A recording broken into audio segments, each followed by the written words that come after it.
Welcome to GP study live. GP study live में आपका स्वागत है। अपर मुख्य सचिव ने सभी डीओ को दिया है आदेश। काउंसलिंग रद्द कराने के लिए डीएम से शिकायत की गई।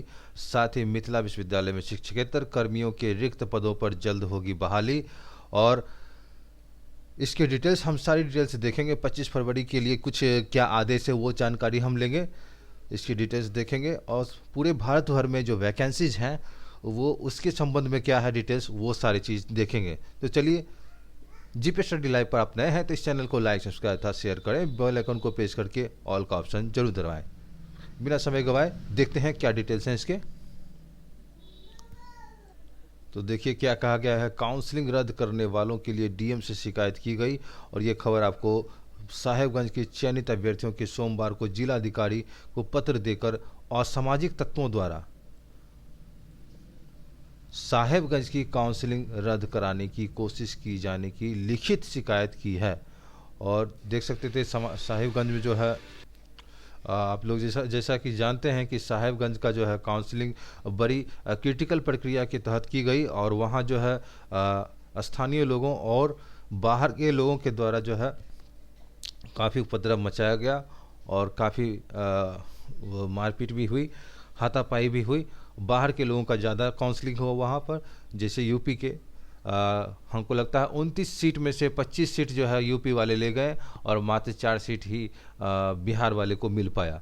तो वो भी कारण था। और उसके बाद जो है साहेबगंज में जो है प्रक्रिया बहुत कठिनाई स्तर का रहा। इसलिए वहाँ पर जो है जो बिहारी हैं और जो स्थानीय लोग हैं उस प्रकार से कहा जा रहा है कि साहेबगंज की काउंसलिंग रद्द कराने के लिए जो है लेटर दिया गया है। कहा गया कि साहेबगंज में प्रखंड शिक्षक नियोजन की काउंसलिंग 25 जनवरी को महिला शिल्प कला भवन में कराई गई थी। और यहाँ जो है इसके लिए लेटर दिया गया है कि वहाँ का काउंसलिंग रद्द कराया जाए। तो देखिए क्या होता है आगे। नेक्स्ट अगली खबर देखते हैं हम लोग। अगली खबर, अपर मुख्य सचिव ने सभी डीओ को दिया है आदेश। 25 को नियुक्ति पत्र बांटने का लक्ष्य है उनका। और शिक्षक पात्रता की जांच 11 तक की बात कही गई है।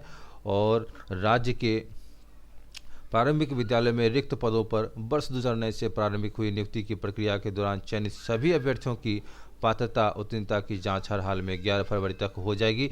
और समयबद्ध तरीके से इसे पूर्ण करने के लिए लेकर शिक्षा विभाग ने सभी डीओ के जिला शिक्षा पदाधिकारी, डीओ और बिहार विद्यालय परीक्षा समिति के अध्यक्ष को मंगलवार को निर्देश दिया है। गौरतलब है कि जुलाई और अगस्त 2021 तक तथा जनवरी 2022 में हुई काउंसलिंग की करीब 33,000 यानी 32,902 अभ्यर्थी अंतिम रूप से चयनित हैं। और शिक्षा मंत्री विजय कुमार चौधरी ने 25 फरवरी को सभी चयनितों को एक साथ नियुक्ति पत्र देने की घोषणा की है। इसके मद्देनज़र जो है इनकी दक्षता सत्यापन को लेकर डेडलाइन भी जारी कर दिया गया है। और अहम कदम माना जा रहा है। शिक्षा विभाग के अपर मुख्य सचिव संजय कुमार ने सभी डीओ को निर्देश भी दिया है। चयनित अभ्यर्थियों के शिक्षक पात्रता परीक्षा प्रमाण पत्र सत्यापन के सर्वोच्च प्राथमिकता दें, चाहे वो सीटेट हो, बीटेट हो। और उनका 100% सत्यापन जिला स्तर पर पूर्ण करें। और बिहार टीटी प्रमाण पत्रों की जरूरत के मुताबिक पदाधिकारी की कर्मी की प्रतिनियुक्ति बीएसईबी के क्षेत्रीय कार्यालयों में कर निश्चित रूप से शुक्रवार का तक जो है सत्यापन पूर्ण रूप से करा लिया जाए। और सेंट्रल टीईटी उत्तीर्णता प्रमाण पत्रों का सत्यापन भी इसी अवधि में सीबीएसई की वेबसाइट से पूर्ण कर लिया जाए। श्री कुमार ने सभी डीओ से कहा कि पात्रता प्रमाण पत्रों की सत्यापन की जो रिपोर्ट है वो 12 फरवरी को शाम 4 बजे तक विभागीय मेल पर उपलब्ध कराना सुनिश्चित करें। उनकी रिपोर्ट समीक्षा 14 फरवरी तक अपर मुख्य सचिव जो है करेंगे। तो ऐसा कहा जा रहा है। पूरा एक्टिव है शिक्षा विभाग। बीएसईबी करेगा प्रमाण पत्रों का सत्यापन। तो यहाँ पे देख सकते हैं वही चीज़ है। 43,000 के करीब अभ्यर्थी जो हैं चयनित हुए हैं और 12 को सत्यापन की रिपोर्ट मांगी गई है। हम समयबद्ध तरीके से करेंगे नियुक्ति, मंत्री जी का कहना है। शिक्षा मंत्री विजय कुमार चौधरी ने कहा कि चयनितों की पात्रता की जांच शीघ्र पूरी करने का निर्देश इसलिए दिया गया है क्योंकि विभाग जल्द नियुक्ति पत्र बांटना चाहती है। चयनित अभ्यर्थियों को और अधिक इंतजार करना उचित नहीं है। उपाय निकालने हेतु सत्यापन प्रक्रिया का तेज करना निर्देश दिया गया है। राज्य के बाहर संस्था अपेक्षित सहयोग नहीं कर रहे हैं, जबकि प्रशिक्षण संस्थान पूरे देश में फैले हैं। विभाग वैकल्पिक व्यवस्था पर गंभीरता से विचार किया जा रहा है। और आपको बता दें कि राज्य के बाहर प्रमाण पत्रों की जांच बनी है रोरा। चयनित 43,000 शिक्षकों की नियुक्ति पत्र वितरण में राज्य के बाहर के प्रमाण पत्रों की जांच रोरा बन गई है। अब तक के राज्य के बाहर के एक भी सर्टिफिकेट जांच नहीं हो पाई है। बिहार बोर्ड की चल रही परीक्षा और दूसरे राज्यों के संस्थान बोर्डों के असहयोग से यह मुमकिन नहीं हो सका है। देखते हैं अगली न्यूज क्या है। देखिए, आज से मूल प्रमाण पत्रों की जो है मिलान होगा, सत्यापन की प्रक्रिया होगी। यहाँ साहेबगंज में बाहरी अभ्यर्थियों को मिल रही है धमकी। देख रहे हैं कि साहेबगंज में प्रखंड शिक्षक नियोजन की काउंसलिंग कराने वाले बाहरी अभ्यर्थियों को नौकरी नहीं करने की धमकी मिल रही है। उनकी काउंसलिंग रद्द कराने का प्रयास किया जा रहा है। व्हाट्सएप के माध्यम से मिली धमकी के बाद अभ्यर्थियों के सोमवार को डीएम को आवेदन सौंपकर शिकायत दर्ज कराई। आवेदन देने वालों में पप्पू कुमार, आकाश कुमार दीन, विमल यादव, विकास कुमार सिंह, जयनाथ प्रसाद, पिंटू कुमार, देवेंद्र प्रसाद, राज, वीर पुष्कर आदि शामिल हैं। और आपको बता दें कि चयनित अभ्यर्थियों के नाम से कर दी गई शिकायत शिक्षक नियोजन काउंसलिंग के दौरान गड़बड़ी को लेकर दिए गए आवेदन में बादल गुप्ता ने फर्जी हस्ताक्षर की शिकायत की। और सोमवार को बादल ने डीएम, डीओ और डीपीओ के स्थापना आवेदन देकर कहा कि साहेबगंज और सकरा प्रखंड के नियोजन इकाई काउंसलिंग को लेकर की गई शिकायत में उसका कोई वास्ता नहीं है। उसने कहा कि उसका चयन दूसरे प्रखंड में हुआ है, वह साहेबगंज में मौजूद नहीं था। और आपको बता दें कि इसमें कहा गया है कि नगर निगम सहित नगर परिषद कांटी, मोतीपुर, साहेबगंज के साथ जिला परिषद के लिए आज से मूल प्रमाण पत्रों की जांच, मिलान, सत्यापन की प्रक्रिया शुरू हो चुकी है। और अगली खबर हम लोग देखते हैं। सहमति पत्र और शपथ पत्र देने के बाद नियोजन पत्र दिया जाएगा। ये सारी चीज़ है नियोजन इकाई के अभ्यर्थियों को। अगली खबर, मिथिला विश्वविद्यालय के शिक्षकेतर कर्मी के रिक्त पदों पर जल्द होगी बहाली। ललित नारायण मिथिला विश्वविद्यालय शिक्षकेतर कर्मचारी के रिक्त पद हैं, इसकी सूची तैयार कर ली गई है। इसे शिक्षा विभाग के पोर्टल पर अपलोड किया जा रहा है। और आपको बता दें कि यहाँ पर विश्वविद्यालय मुख्यालय में तृतीय वर्ग के 235 पद सृजित किए गए हैं और वर्तमान में 75 कर्मचारी कार्यरत हैं। शेष 160 पद पर रिक्त हैं। विश्वविद्यालय के अधीन दरभंगा, मधुबनी, समस्तीपुर, बेगूसराय के 44 अंगीभूत कॉलेजों में लगभग 400 से अधिक शिक्षकेतर कर्मियों के पद रिक्त हैं। और आपको बता दें कि देश के उच्च शिक्षा का विकास और सकल नामांकन अनुपात को बढ़ाने के लेकर बिहार सरकार अभी 13 परंपरागत विश्वविद्यालय और 260 अंगीभूत कॉलेजों में शिक्षकेतर कर्मियों के खाली पदों पर जल्द बहाली कराने जा रही है। यह बहाली कर्मचारी चयन आयोग या अलग आयोग गठित कर होगा। नियुक्ति के लिए सूचना संग्रहण पोर्टल का शुभारंभ किया गया है। और आपको बता दें कि यहाँ पर शिक्षा विभाग के कुलपति कुल सचिवों से कहा है कि शिक्षकेतर कर्मचारियों के खाली पदों पर गलत तरीके से बहाल कर्म को बर्खास्त करें ताकि भविष्य में ऐसा कोई दावा नहीं करें। सरकार ने सभी विश्वविद्यालय को सतर्क भी कर दिया है। और आप जानते हैं कि विश्वविद्यालय की जल्दी वैकेंसी नहीं आती है, लेकिन इस बार लग रहा है कि वैकेंसीज आएगी और हर विश्वविद्यालय में कुछ न कुछ शिक्षकेतर कर्मी की वैकेंसी जाएगी। बहुत अच्छी खबर है।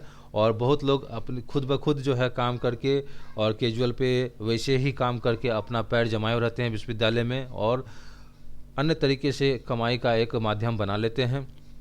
विश्वविद्यालय में हर न कुछ काम तो रहता ही है लोगों का और पब्लिक का और अभ्यर्थियों का, तो निश्चित रूप से वहाँ से इनकम का एक माध्यम का जरिया होता है। लेकिन अगर सही तरीके से शिक्षकेतर कर्मियों की बहाली की जाए तो अच्छे लोग और इसमें शामिल हो सकते हैं।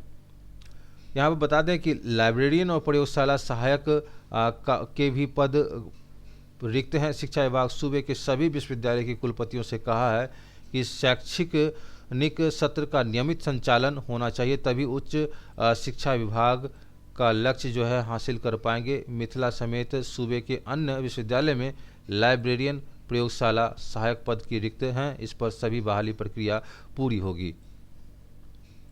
अगली खबर है, केंद्र के अधीन 8 लाख वैकेंसी भरे सरकार।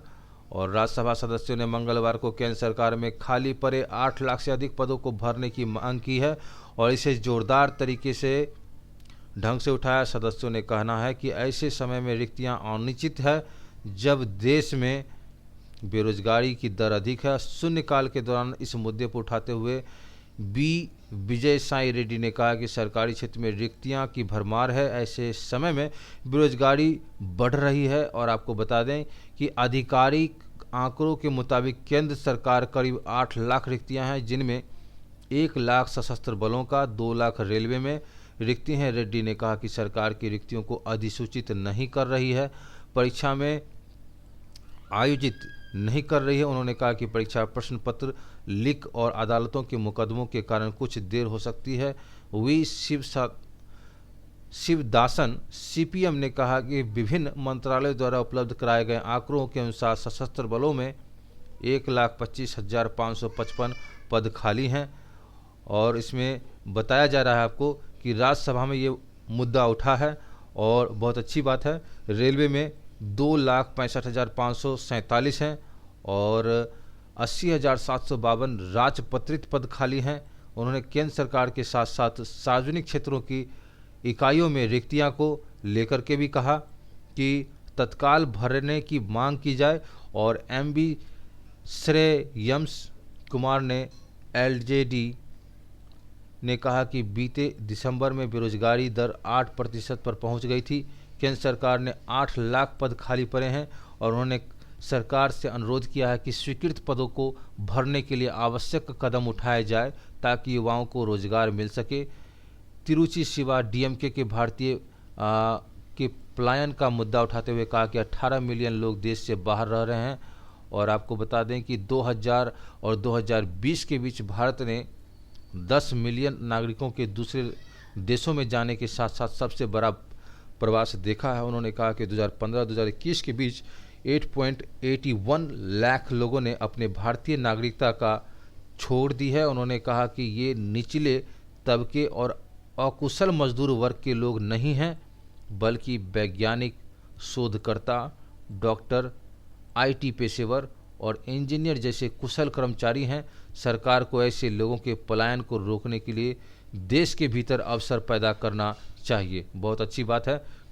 इस तरह का ये सरकार के विरोध में है। सरकार के लिए एक शर्म की बात है कि देखिए यहाँ के जो हैं वैज्ञानिक, शोधकर्ता, डॉक्टर, आईटी पेशेवर, इंजीनियर, ये लोग दूसरे देश में कुशल कर्मचारी जो हैं दूसरे देश में जा कर के काम करते हैं। यहाँ उन्हें अवसर नहीं मिलता है और वैकेंसीज नहीं मिलता है, अच्छे पैसे नहीं मिलते हैं, जिसके कारण उन्हें बाहर जाना पड़ता है। यहाँ बेरोजगारी का बहुत बड़ा आलम है। तो इस प्रकार से सरकार के लिए एक बहुत बड़ी सरकार के लिए अच्छी बात नहीं है ये। अगली वीडियो देखते हैं। अगली क्या है खबर। अगली खबर आपको ग्राम पंचायतों में होगा डोर टू डोर जो है कचरे का उठाव। वित्तीय वर्ष 2025-26 तक जो है करीब 9100 करोड़ रुपए खर्च होंगे। पंचायतों में कचरा प्रबंधन के लिए जमीन की खरीद की जाएगी और 20 लाख रुपए की राशि इसके लिए हर पंचायत को मिलेगी। बहुत अच्छी खबर है। यहाँ पे देख सकते हैं कि 20 लाख रुपए की राशि इसके लिए हर पंचायत को मिलेगी और 16.40 करोड़ रुपए की राशि पूरे राज्य में खर्च की जाएगी और 17,000 रुपये मासिक मिलेंगे स्वच्छता कर्मी को और इस पर करीब 1,000 करोड़ रुपए खर्च होंगे। तो देख सकते हैं कि यहाँ पर स्वच्छता कर्मी का भी बहाली होगा। स्वच्छता पर्यवेक्षक को 20,000 रुपये मानदेय दिए जाएंगे और पंचायतों के कचरे से कंपोस्ट बनाए जाएंगे और बिजली का उत्पादन भी किया जाएगा। इसके लिए पंचायत को 20-20 लाख रुपए दिए जाएंगे।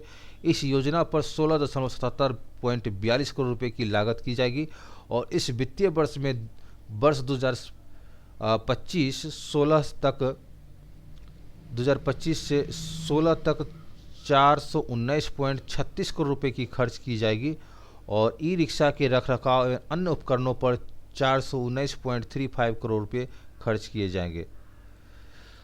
बता दें कि अब ग्रामीण क्षेत्रों में भी घर घर के से कचरे का उठाव होगा और ठोस एवं तरल अपशिष्ट का,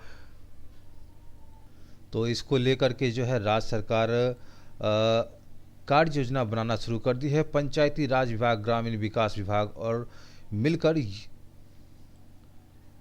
आपको योजना का कार्यान्वयन करेंगे। ग्राम पंचायतों में कचरे के कंपोस्ट तैयार करने से साथ साथ बिजली उत्पादन भी किया जाएगा। इसके लिए 15वें वित्त आयोग और स्वच्छ भारत मिशन ग्रामीण 2 के तहत वित्तीय वर्ष 2025-26 तक करीब 9100 करोड़ रुपए खर्च किए जाने की बात कही जा रही है।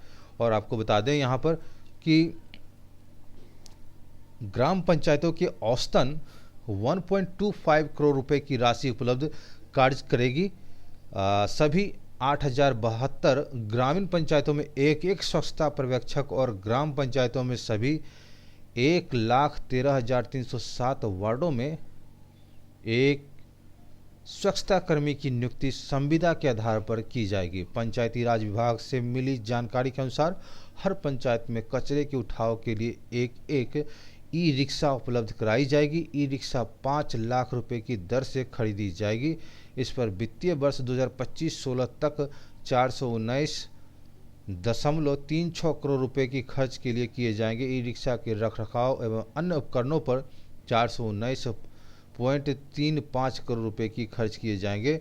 और आपको बता दें कि यहाँ पर ग्राम पंचायतों में कचरा प्रबंधन के लिए ज़मीन की खरीद भी की जाएगी, इसका विकास भी किया जाएगा। इसके लिए हर पंचायत को 20 लाख रुपए की राशि मिलेगी और पूरे राज्य में 1677.40 करोड़ रुपए की राशि खर्च की जाएगी। ग्राम पंचायतों में कचरे से कंपोस्ट बनाने जाएंगे और बिजली का उत्पादन भी किया जाएगा। इसके लिए हर पंचायत को 20-20 लाख रुपए दिए जाएंगे और इस योजना पर 1677.42 करोड़ की लागत आएगी। राज्य के सभी 8072 ग्राम पंचायतों के लिए 1,13,307 वार्डों में स्वच्छता कर्मियों की नियुक्ति संविदा के आधार पर की जाएगी। स्वच्छता कर्मी की 17,000 रुपये मासिक मिलेंगे।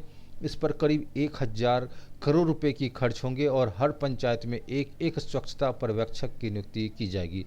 स्वच्छता पर्यवेक्षक को 20,000 रुपये मानदेय दिए जाएंगे। सभी 1,13,307 वार्डों में 1-2 स्वच्छता का भी निर्माण कराया जाएगा। तो बहुत अच्छी खबर सरकार की तरफ से, बिहार सरकार की तरफ से बहुत बड़ी पहल। और ये साथ में आप देख सकते हैं कि स्वच्छता पर्यवेक्षक का 20,000 रुपये का मासिक वेतन भी मिलेगा और 17,000 रुपये मासिक मिलेंगे स्वच्छता कर्मी को। स्वच्छता पर्यवेक्षक को 20,000 रुपये। ये बहुत बड़ी खबर है। एक तरह से रोजगार के अवसर भी पैदा कर रहे हैं बिहार सरकार की तरफ से। डोर टू डोर कचरे का उठाव ग्राम पंचायतों में होगा।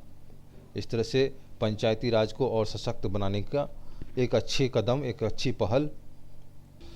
मधुबनी की तरफ से एक लेटर जारी किया गया है। इसमें आपको स्थान दिया गया कि शिक्षा विभाग बिहार पटना की अधिसूचना संख्या 2157 दिनांक 24/12/2021 के द्वारा छठे चरण के माध्यमिक उच्च माध्यमिक शिक्षक नियोजन हेतु तो मधुबनी जिला के अंतर्गत विषयवार रिक्ति के विरुद्ध मेधाक्रम में सम्मिलित अभ्यर्थियों की मूल प्रमाणपत्रों का मिलान और सत्यापन निम्नवत स्थल पर किया जाना है। तो यहाँ पर नियोजन इकाई का नाम, क्रम संख्या दिया हुआ है, मूल प्रमाण पत्रों की मिलान और सत्यापन हेतु निर्धारित स्थल, मूल प्रमाण पत्रों का मिलान और सत्यापन हेतु निर्धारित स्थल, ये सारे दिए हुए हैं। तो यहाँ पर जिला परिषद मधुबनी 11 फरवरी को, उसके बाद नगर पंचायत घोघराडीहा 10 फरवरी को, नगर पंचायत घोघराडीहा में, नगर पंचायत जयनगर 10 फरवरी को, ये भी नगर पंचायत कार्यालय जयनगर में होगा। यहाँ पर हस्ताक्षर मधुबनी की तरफ से है। तो मिलते हैं अगले वीडियो में किसी खास वैकेंसी और शिक्षक संबंधी न्यूज लेकर के। जीपी स्टडी लाइव पर आप नए हैं, इस चैनल को लाइक, सब्सक्राइब तथा शेयर करें। इस चैनल को आप मोटिवेट करें। मिलते हैं अगले वीडियो में, तब तक के लिए खुश रहें, स्वस्थ रहें। धन्यवाद।